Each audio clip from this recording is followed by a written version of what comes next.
name is Cedric Ingram from Dallas, Texas, and how I began in art. Really, every time everybody asks me about how long I've been doing art, I say I've been drawing since I was about 5 years old. I can remember the first thing that I drew was a little horse in our old home. But really, growing up through elementary school, middle school, and high school, I've always taken art classes, and every time teachers would post up our artwork, other students and classmates would always be raving about what I drew or what I painted, whatever the assignment was, and I just liked that attention. It kind of developed, I think, a little bit more going from the whole sports art thing and into my 20s, honestly, 20s to late 20s. I think I was able to find a little bit more of, I guess you could say, my voice, because I had more of a connection to the art that I was doing instead of just drawing some sports player or something like that. So I think with the way the world is now, I mean, you just can't help but to pour in to your art, the things that are happening, and having that to be a reflection of what's going on in the world. So I think, like I said, late 20s is when it really started for me, really putting myself into my art.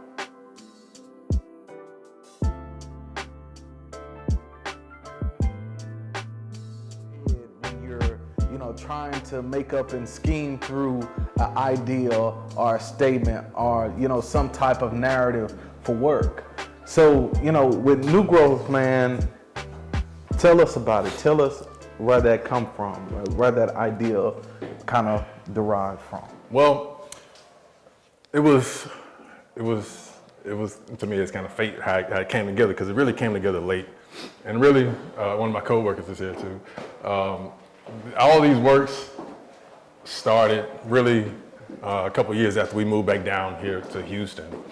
And initially, there wasn't really a connection between them. At least that's not how I really designed it. But everything just kind of came together. But I think to understand New Growth, you got to kind of understand a little bit about my past, and obviously it's not really that different from many others, but just growing up as a black suburban kid, again, both of my parents originate from the same small town in East Texas, and growing up as a black kid, you're at least it's been my case, you kind of grow up as a, I appreciate it. you grow up and you're taught that you're basically descendants from slavery, and that's pretty much it, And also growing up, and of course we know there's a deeper story in that. We go way past all that, and when you get older, you learn more, you read more, and you realize a little bit more about yourself as a culture. And so with me being a parent now and having 3 beautiful children, I'm 38 now. So I look at them and I kind of think about, the imagery, that maybe we didn't have as growing up, and seeing a reflection of our culture, And so going back to, one of the previous questions that you asked, that's when it really hit me. Like I say, a lot of this is built from the past 5, 6, 7 years. And so that's when it really hit me that, I want my kids to grow up and be able to embrace, who they are, embrace their culture, see reflections of themselves that I probably didn't have as much of, growing up. And so, New Growth, it kind of, obviously, as the black community, we hear New Growth, we think of hair, And so I thought about how, we style our hair in a certain fashion. We have certain lengths.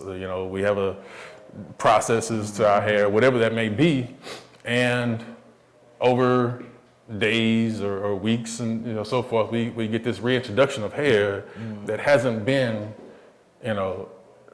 susceptible to those processes or traditions or ideals or whatever the case may be, and it's a contrast in between it. And honestly, it's really evolution, because it's only going to keep going. It's things that when we get older, it's going to be a new introduction of that challenges the way we thought about certain things.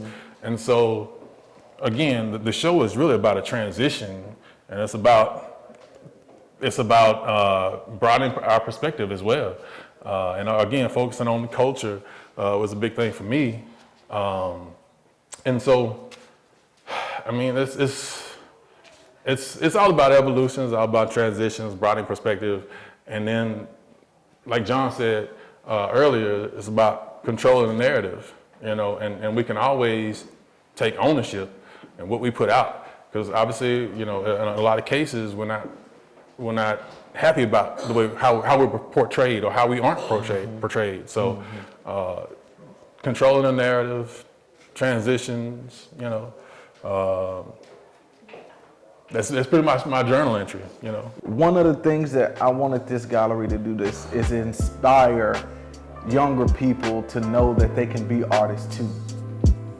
So for those young individuals who you think that who is like just as ambitious as you and kind of want to be just like you, what is your advice for them? What would you tell them for you to keep going?